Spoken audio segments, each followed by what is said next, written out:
औज़ुबिल्लाहिमिनश्शैतानिर्रजीम बिस्मिल्लाहिर्रहमानिर्रहीम। स्टार्ट लेते हैं my dear students. New lecture है lecture number 18 chapter number 11 first year bio. तो lecture number 18 first year bio chapter number 11 में हमने लेक्चर नंबर 18 डिलीवर करना है।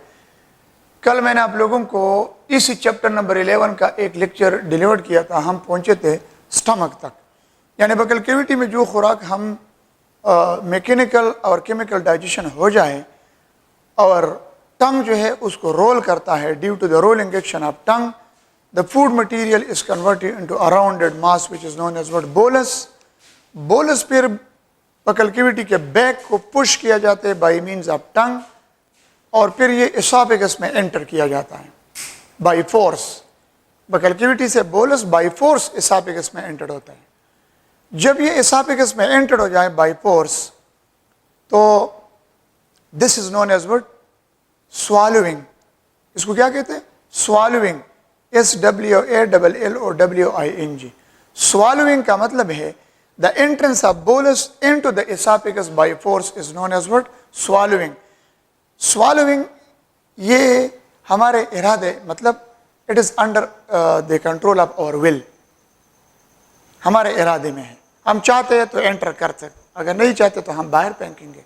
But once swallowing occur mean once bolus enter to the oesophagus then it is impossible कि हम उसको control कर ले। फिर वो इनवॉलंटरी प्रोसेस है जिसको हम कहते हैं peristalsis movement. The wave like contraction relaxation of the muscular wall of the esophagus is known as what peristalsis.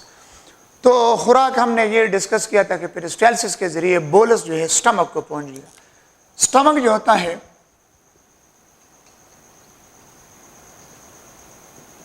Stomach एक जे शेप स्ट्रक्चर है। जे शेप स्ट्रक्चर में ये किस तरह है?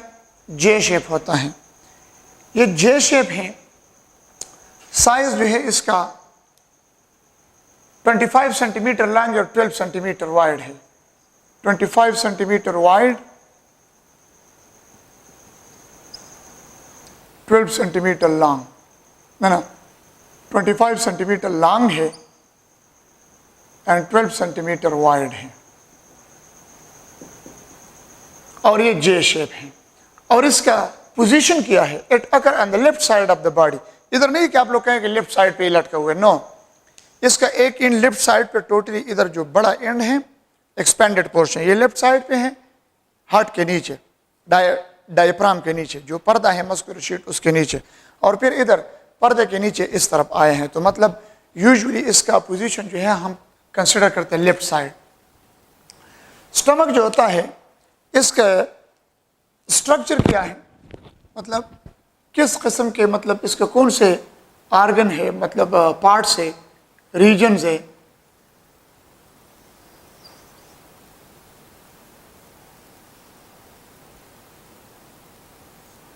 ये पोर्शन इसका फंडस है, फंडस। और ये एरिया जो है this is known as what cardiac end. Cardiac end, ये कार्डिक एंड इस वजह से कार्डिक कहते हैं कि इधर लेफ्ट साइड पे हार्ट होता है और ये हार्ट के करीब है। So from this it is known as what cardiac end. Cardiac end में इधर क्या चीज होता है? Cardiac sphincter muscle. ये कौन से मसल है? Cardiac sphincter muscle.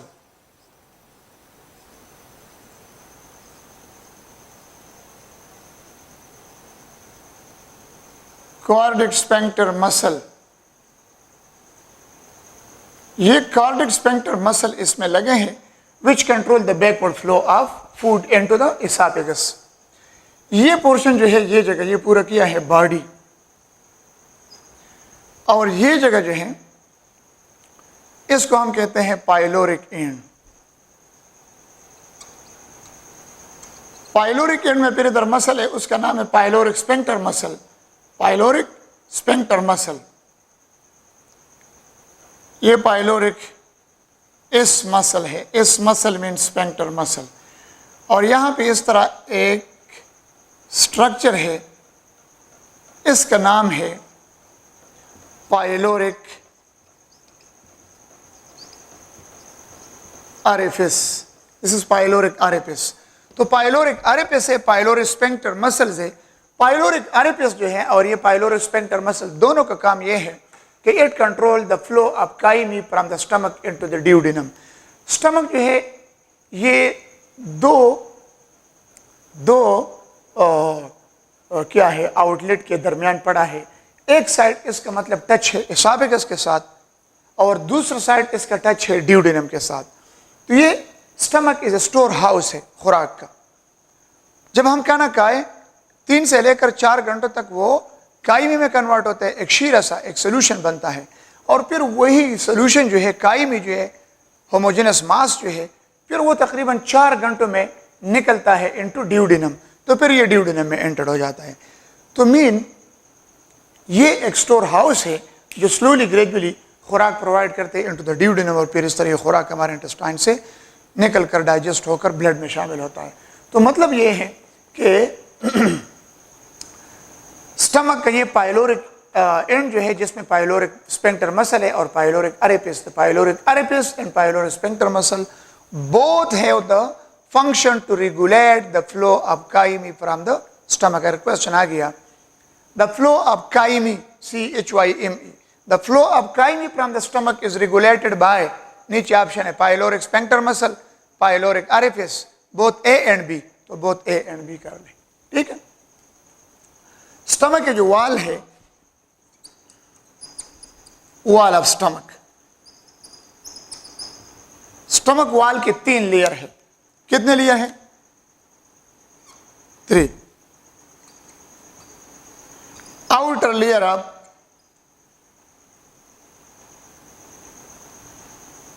Connective tissue, इसको क्या कहते हैं? Serosa, serosa. Outer layer of connective tissue, middle layer of smooth muscle, middle layer of smooth muscle है, इसको कहते हैं सब म्यूकोसा। और तीसरा जो है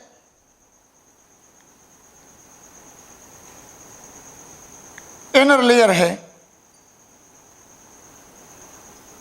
कंटेन ट्यूबुलर गैस्ट्रिक ग्लैंड और इसका नाम क्या है? म्यूकोसा। ये डायरेक्ट एमसीक्यूज में इस किस तरह आएंगे आप लोगों को? अगर आप लोगों को क्वेश्चन आ गया the outer layer of stomach consist of connective tissue and which is generally technically named as dash, technically named as serosa. Serosa is the inner layer of stomach, the middle layer of stomach, the outer layer of stomach. So the outer layer of stomach. The middle layer of which one layer of stomach consists of smooth muscle which is known as what? Submucosa. तो आप कहेंगे middle इसका answer होगा। और अगर question आ गया million of tubular gastric gland occur in which one layer of stomach? Million of tubular gastric gland occur in which one layer of stomach? तो वो inner layer में है। तो इस तरह से आप लोगों को क्वेश्चन आ सकते हैं। अब इसके अलावा ये जो स्मूथ मसल है, स्मूथ मसल इस तरह अरेंज है, 3 तरीकों के जरिए ये अरेंज होते हैं। The smooth muscle are arrange in 3 form.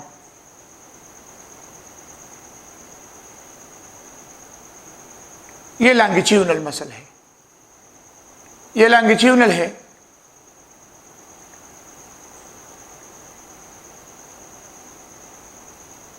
ये सर्कुलर है,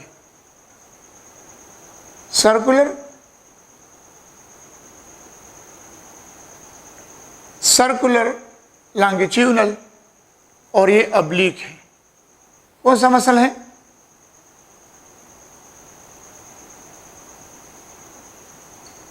obliquely arranged smooth muscle. The smooth muscle in the middle layer of stomach is arranged in how manner? In 3 manner. Which of the following? Longitudinal, circular and obliquely arranged circular muscle. Okay जी।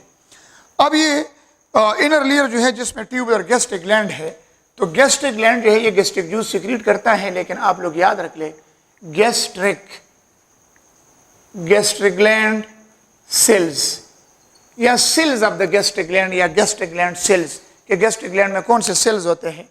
तो gastric glands के जो sales लगे हैं इनमें से एक है parietal cell. Parietal cell और you can say oxyntic cell. और ये पेराइटल सेल या oxyntic cell it secrete HCl plus intrinsic factor.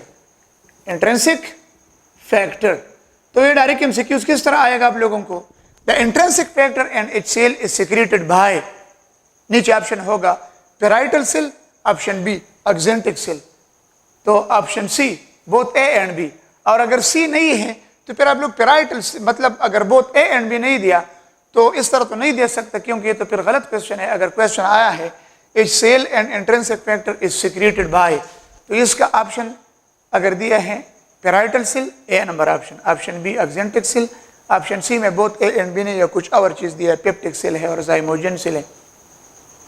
तो क्वेश्चन इस तरह ये गलत करते हैं, लेकिन फिर भी अगर इस तरह है तो फिर आप लोग पेराइटल सेल कर ले, लेकिन इस तरह नहीं दे सकते। जरूरी है अगर दोनों नाम दिया है तो फिर बोथ ए एंड बी जरूर दिया होगा। द नेक्स्ट वन जो है chief cells which is also known as zymogen cell. Zymogen cell या पेप्टिक सेल। पेप्टिक सेल, ये जाइमोजन या पेप्टिक सेल जो है ये सिक्रीट करता है क्या चीज, पेप्सिनोजन। एंजाइम पेप्सिनोजन सिक्रीट करते हैं, इनएक्टिव फॉर्म में है, ये बाद में एक्टिव फॉर्म में आ जाता है। तो जाइमोजन जो है ना ये यही चीज सिक्रीट करता है, ठीक है। Pepsinogen and rennin plus rennin, rennin भी सिक्रीट करता है। रेनिन छोटे बच्चों के इंटेस्टाइन में होता है।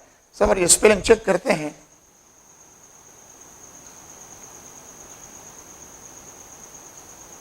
ये स्पेलिंग इस तरह नहीं है, गलत लिख लिया हमने,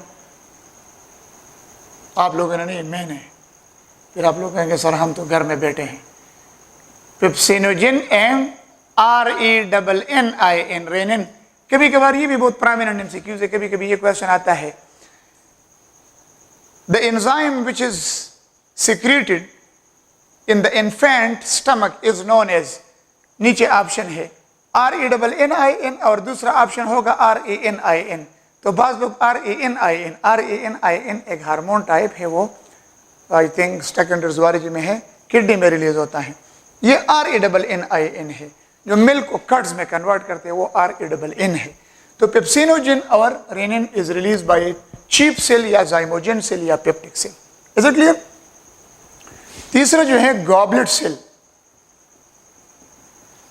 गॉबलेट सेल जो है ये क्या चीज रिलीज करता है, म्यूकस।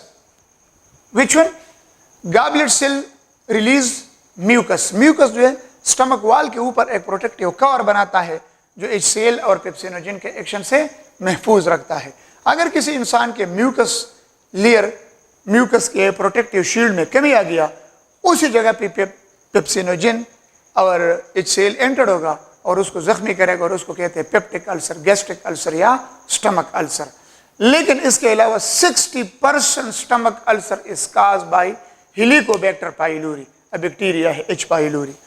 ओके जी, अब हार्मोन सिक्रेटिंग सेल जो है एक है delta cell. Delta cells D cell, ये सोमेटोस्टेटिन रिलीज करता है। सोमेटोस्टेटिन ये इनहिबिट करता है, it inhibit the release of HCl from parietal cell. ये पेराइटल सेल से इस सेल के सिक्रीशन को कम करता है, कंट्रोल करता है। एक है gastric cell, G cell, gastric cell, ये रिलीज करता है gastrin hormone. Gastrin hormone secrete करता है, ये क्या करता है, promote the release of HCl. HCl के सिक्रीशन को प्रोमोट करता है। अगर हम ज्यादा प्रोटीन खाएं, प्रोटीनिशियस खुराक, तो इस सेल के सिक्रीशन को प्रोमोट करने वाला हार्मोन कौन सा है, गैस्ट्रिन। तीसरा है एंट्रोक्रोमेफिन। एंट्रोक्रोमेफिन, ये एंट्रोक्रोमेफिन सेल जो है ये सिक्रीट करता है क्या चीज? हिस्टामिन। और हिस्टामिन भी ये काम करता है डैश डैश मतलब कि ऊपर वाला कि इट आल्सो प्रोमोट। तो which of the following hormone promote the release of HCl from the stomach wall, from the gastric gland? The release of its cell from the parietal cell is promoted by which one of the following hormone? और अगर option में दिया है गेस्ट्रिन, somatostatin, histamine, तो जरूरी है कि फिर ऑप्शन डी में लिखोगे बोथ बी एंड सी, यानी हिस्टामिन और गेस्ट्रिन हार्मोन ये दोनों प्रोमोट करता है। And which one promote which one hormone cause या inhibit the secretion of the HCl from the gastric gland? The secretion of its cell from the gastric gland is controlled by what? Somatostatin. Somatostatin। तो ये name of the cell याद रख ले, जो cell जो चीज release करते हैं वही आप लोगों ने याद रखना होगा। अब हम आते हैं digestion of food in stomach. एक होता है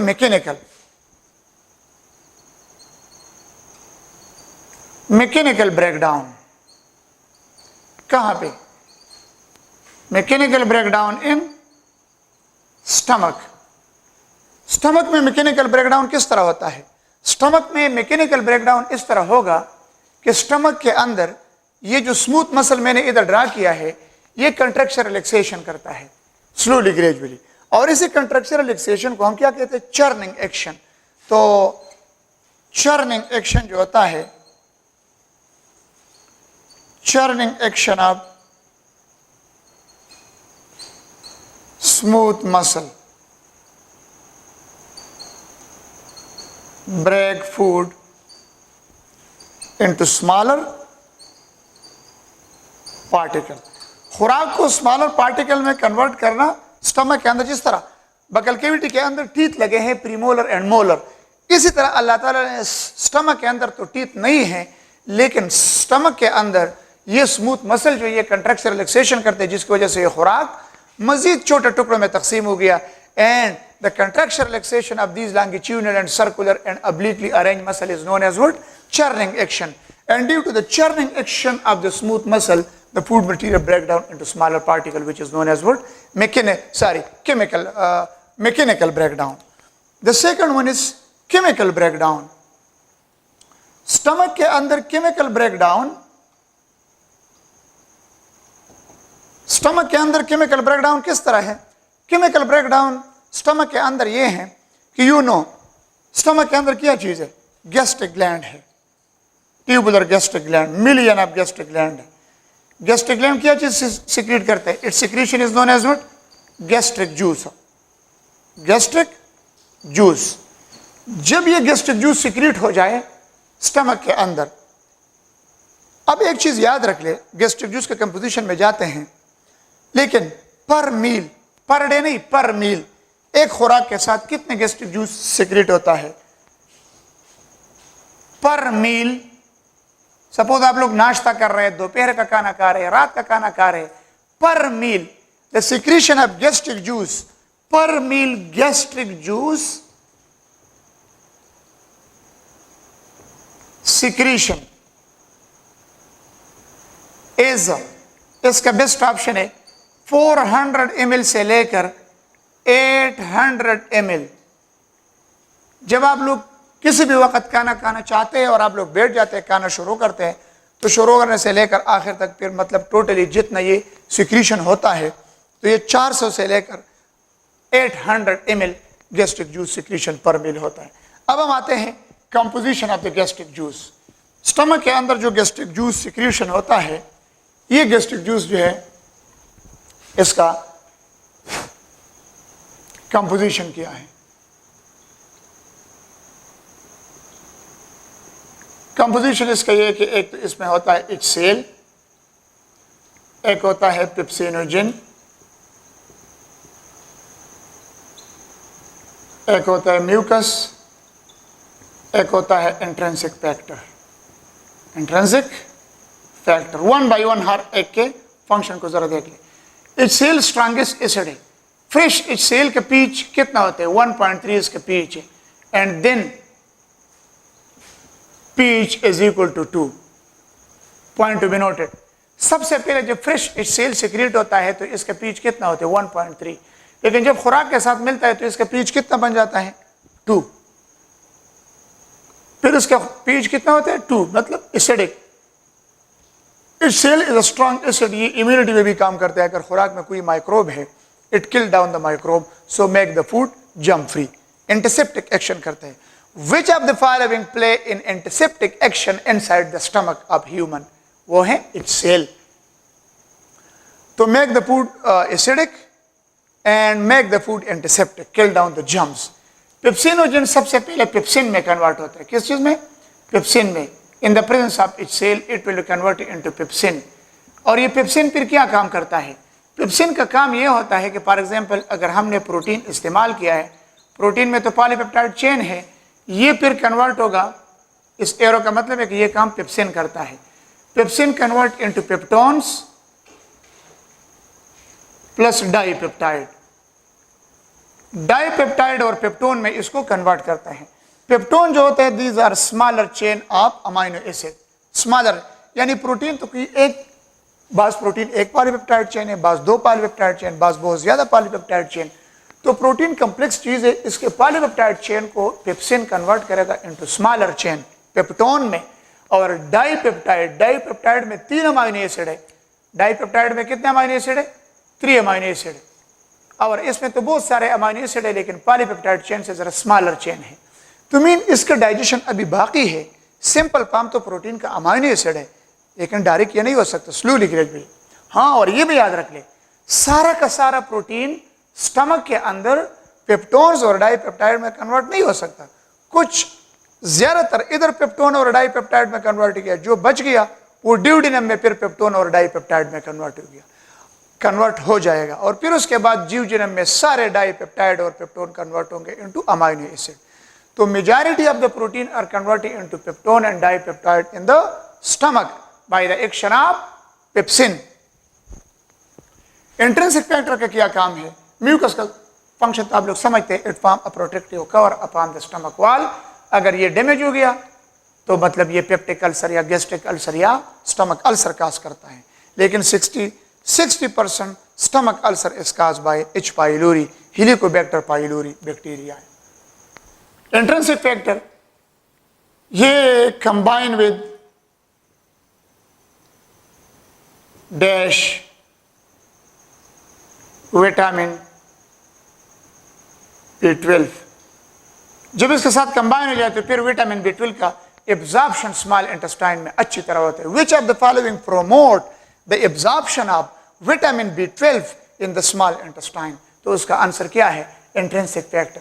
या what is the function of intrinsic factor? नीचे ऑप्शन होगा promote the absorption of vitamin B12. Okay, अभी याद रख ले, due to the mechanical and chemical breakdown, the food material are converted into a homogeneous semi-fluid mass, homogeneous mass, which is known as what? Chyme. या CHYME या CHIME, दोनों ठीक है. Crime से तो शीरा, एक जूस होता है. आप लोगों ने खाना खा लिया, गोश्त खा लिया, दाल खा लिया, सलाद खा लिया, रोटी खा लिया, चावल खा लिया, फिर फ्रूट्स खा लिया, सारा डाल दिया. 1 घंटे के बाद 2 घंटों के बाद आप लोग अगर वोमिटिंग कर ले, वो इस तरह होगा कि जिस तरह किसी ने मिल्कशेक बनाया है जूसर में, इसी तरह होगा. तो इस एक्शन की वजह से स्टमक का नाम फूड मिक्सर भी है. Which of the following human body organ is known as food mixer? तो फूड मिक्सर कौन सा है? स्टमक है. या temporary storage centre of food in the human body is which one? Stomach. Chyme. अब खुराक जब आपने खा लिया, कौन सा खुराक कायमी में कितना टाइम में कन्वर्ट होता है? सिंपल सॉलिड फूड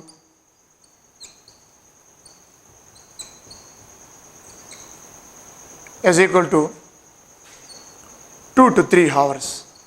मैं डायरेक्ट लिख रहा हूं, समझने की कोशिश कर ले. मतलब सिंपल सॉलिड फूड अगर आप लोग खाएं तो ये कम से कम कितना टाइम में कन्वर्ट होता है इनटू कायमी?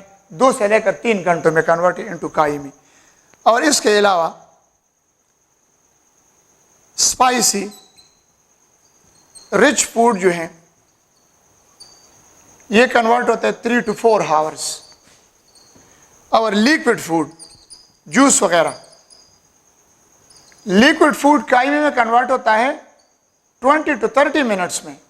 तो देख ले, ये जरा अच्छा है ना, 20 to 30 मिनट्स में chyme. Simple solid food take how much time to convert into chyme? 2 to 3 hours।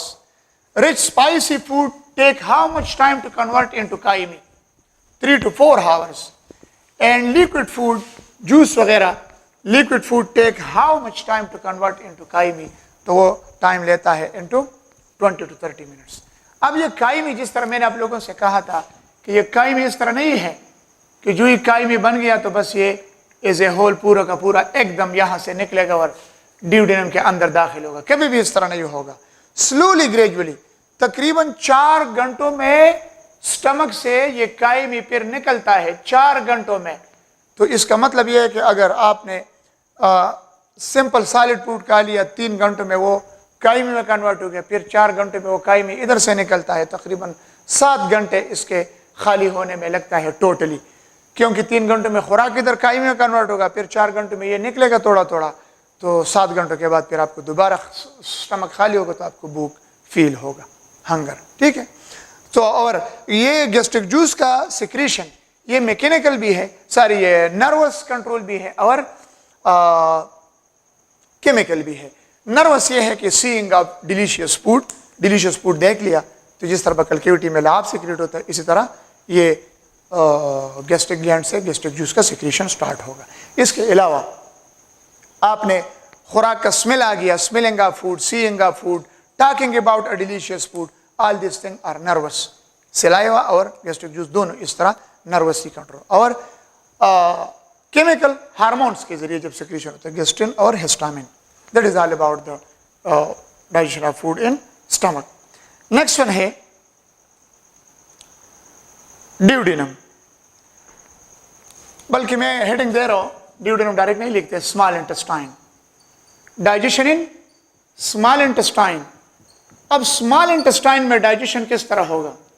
Small intestine में डाइजेशन के लिए ये चीज याद रख ले सबसे पहले कि small intestine round about 17 feet in length होता है। टोटल एलिमेंट्री किनाल, कल मुझसे ये चीज भूल गया था लेकिन अभी सुन ले, आज सुन ले। The length of alimentary canal buccal cavity से लेकर एनस तक 30 फीट या 9 मीटर होता है। कितना होता है?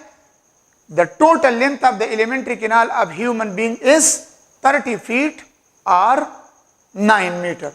और small intestine round about 17 feet होता है। कितना होता है? 17 फीट। ये सबसे लॉन्गेस्ट सेक्शन है, राउंड अबाउट 17 फीट होता है। और इसके 3 सेक्शन है, एक है ड्यूडेनम, सेकंड वन है ज्यूजिनम, थर्ड वन है इलियम। Ileum, jejunum, duodenum. ठीक है जी। सबसे पहले जो पोर्शन स्टमक के साथ टच है उसका नाम क्या है? उसका नाम है ड्यूडेनम। क्या नाम है उसका? ड्यूडेनम। ड्यूडेनम कुछ यूं होता है इसी तरह कि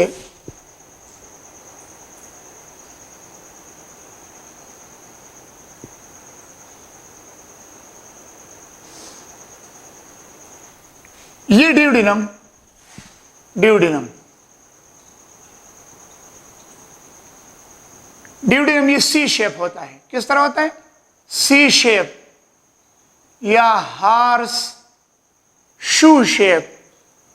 हार्स शू शेप ये है कि हार्स के पाँव का इस तरह शूज सा बना होता है, वो इस तरह सी शेप होता है, या मतलब आप लोग उसको भी सी शेप कहते हैं या horse shoe shape. Mean which of the following digestive organ is horse shoe shape या सी शेप? तो उसमें है ड्यूडेनम।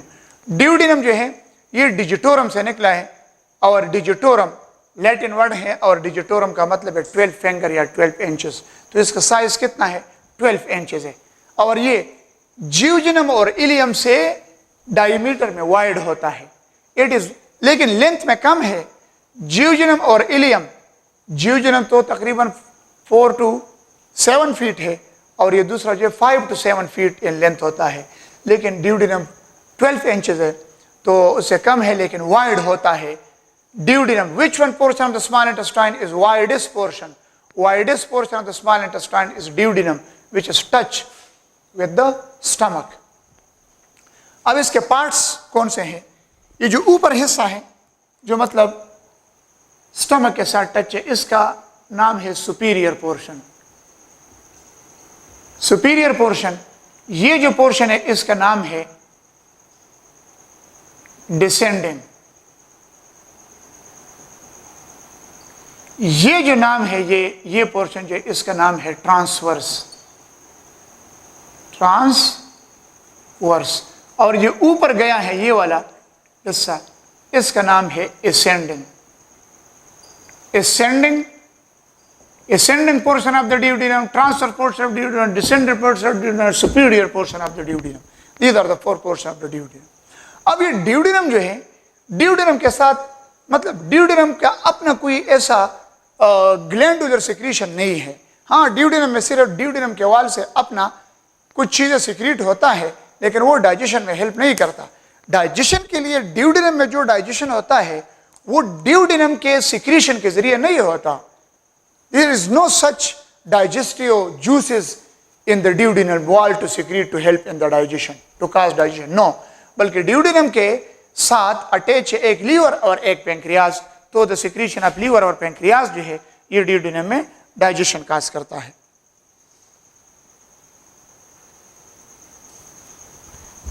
ये ट्रांसवर्स नहीं लिखा, ट्रांसवर्स इसको हॉरिजॉन्टल लिख सकते हैं. हॉरिजॉन्टल. अब duodenum के साथ कौन सी चीजें अटैच हैं? डाइजेस्टिव प्रोसेस है इसमें. एक इसके साथ लीवर अटैच है और एक इसके साथ पेंक्रियाज अटैच है. सबर मैं इधर ड्रा करता हूं.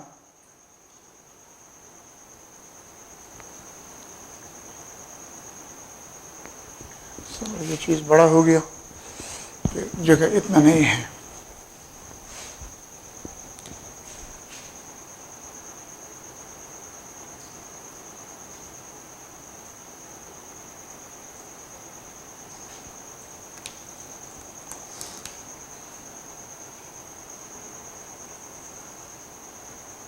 ये पेंक्रियाज है, ये पेंक्रियाज है. और इस साइड पे आप लोग ड्रा कर ले लीवर. ये लीवर का अपना डक्ट आया है. ये पेंक्रियाज का डक्ट है जिसका पेंक्रियाटिक डक्ट है. इधर गॉल ब्लैडर है जिसमें बाइल स्टोर्ड होता है. Gall bladder which store bile. अब आप लोग याद रख ले, इधर से ये दोनों डक्ट आए हैं और ये दोनों डक्ट इस तरह मिले हैं. जब मिले हैं, मिलने के बाद ये दोनों डक्ट जो हैं कंबाइन होकर एक कंबाइंड डक्ट बनाया है. इस डक्ट का नाम है बाइल डक्ट. Bile duct. और इस डक्ट का नाम है pancreatic duct. Pancreatic duct. Pancreas से अपना सिक्रीशन पेंक्रियाटिक डक्ट के जरिए आता है. गॉल ब्लैडर में जो बाइल स्टोर होता है वो बाइल डक्ट के जरिए इस तरह आता है. तो फिर बाइल डक्ट और पेंक्रियाटिक डक्ट दोनों कंबाइन होकर एक ही डक्ट बनाते. उसी एक ही डक्ट का नाम क्या है? इसी एक ही डक्ट का नाम है ये वाला hepato pancreatic duct. Hepato pancreatic duct. तो ये हेपेटो पेंक्रियाटिक डक्ट जो है ये फिर अगर आप लोगों को क्वेश्चन आ गया, by which one of the following duct the secretion from the liver and the secretion from the pancreas is transported to the duodenum. तो वो एक डक्ट है, उसका नाम है हेपेटोपेंक्रियाटिक डक्ट या इसको इम्पुला अप्वेटर भी कहते हैं. हेपेटोपेंक्रियाटिक डक्ट या इम्पुला अप्वेटर. अब सबसे पहले digestion of liver, role of liver in the digestion in duodenum. Liver के काम यह है कि लीवर तो केमिकल फैक्ट्री है. केमिकल फैक्ट्रीज में बहुत रिएक्शन होता है, स्टोरेज ऑफ फूड होता है, डिटॉक्सिफिकेशन होता है, बहुत सारे फंक्शन है. लेकिन इसका डाइजेशन में रोल क्या है? डाइजेशन में इसका रोल यह है, इट रिलीज बाइल. मतलब बाइल बनाता है और बाइल जो होता है ये आरबीसी के ब्रेकडाउन से बनता है और बाइल पर स्टोर होता है गॉल ब्लैडर में. पर डे कितना बाइल जो है ना प्रोड्यूस होता है, बनता है per day bile. Per day bile जो होता है इज इक्वल टू इकाई दहाई सैकड़ा हजार 1000 ml होता है। और इसका पीच कितना है? PH is equal to 7.8। The pH of bile in 7.8 and per day release of bile is 100 millimetre. ठीक है जी। अब बाइल का कंपोजिशन क्या है? बाइल में होता है NaHCO3, सोडियम बाइकार्बोनेट, बिलिरुबिन,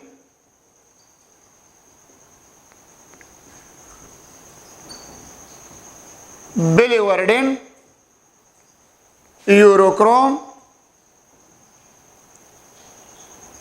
कालिक एसिड, CHOLIC, कालिक एसिड कोलेस्ट्रॉल का एक किस्म है। और इसके अलावा सोडियम बाइकार्बोनेट तो लिखा है। इलेक्ट्रोलाइट्स अहम चीज है।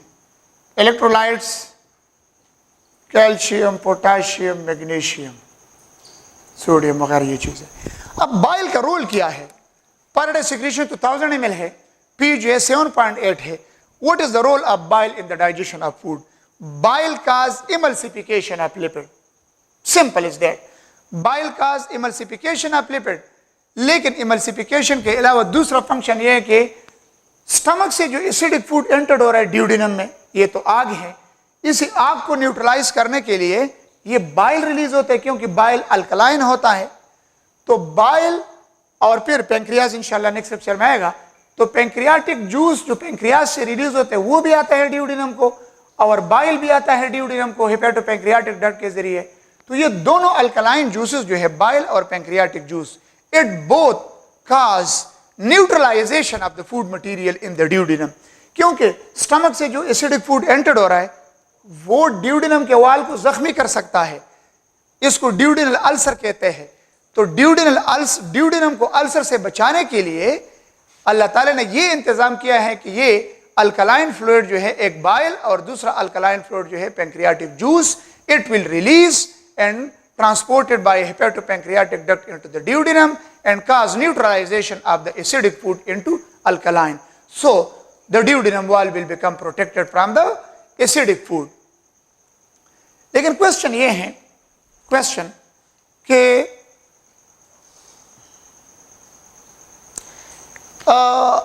एक चीज याद रख ले, ये ड्यूडेनम वॉल और इधर ज्यूजेनम है, यहां तक तो ड्यूडेनम है ना, और नीचे फिर ज्यूजेनम है। In the wall of jejunum and duodenum, याद रख ले, इस cell occur in wall of duodenum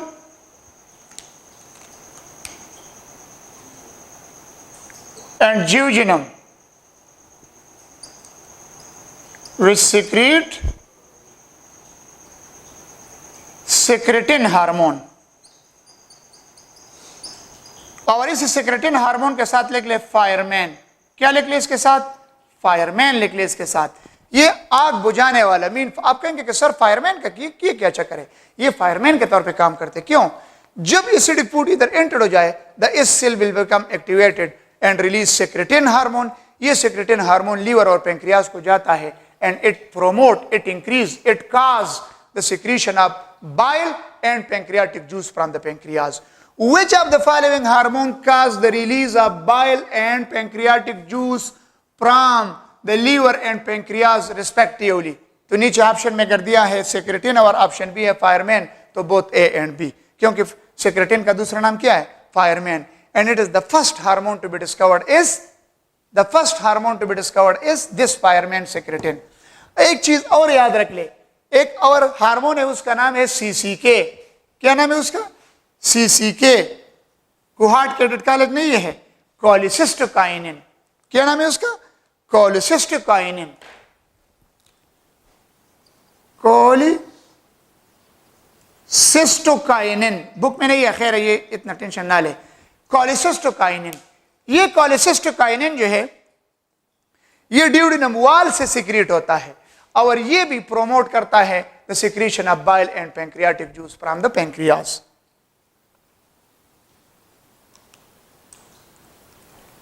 is it clear? अब इंशाल्लाह नेक्स्ट लेक्चर में मतलब बाइल का काम तो हो गया, यानी बाइल और पैंक्रियाटिक जूस के सिक्रीशन कौन प्रोमोट करता है? मेन चीज सेक्रेटिन या फायरमैन, लेकिन इसके साथ साथ कोलिसिस्टोकाइनिन भी काम करता है। सीसी के कोलिसिस्टोकाइनिन ड्यूडेनम वॉल से सिक्रेट होता है, और सेक्रेटिन या फायरमैन जो है ये इस सेल से सिक्रेट होता है, और इस सेल ड्यूडेनम और ड्यूडेनम वॉल में लगे होते हैं। इंशाल्लाह नेक्स्ट लेक्चर में हम कंटिन्यू करेंगे function of pancreas in the digestion of food in the duodenum. Bile ने तो यह काम किया कि न्यूट्रलाइजेशन किया, पैंक्रियाज भी वो न्यूट्रलाइजेशन करता है, लेकिन बाइल ने एक काम किया, इमल्सिफिकेशन ऑफ लिपिड, लिपिड के लार्जर मॉलिक्यूल को जरा स्मॉलर में कन्वर्ट किया। The next will be continue इंशाल्लाह द नेक्स्ट लेक्चर।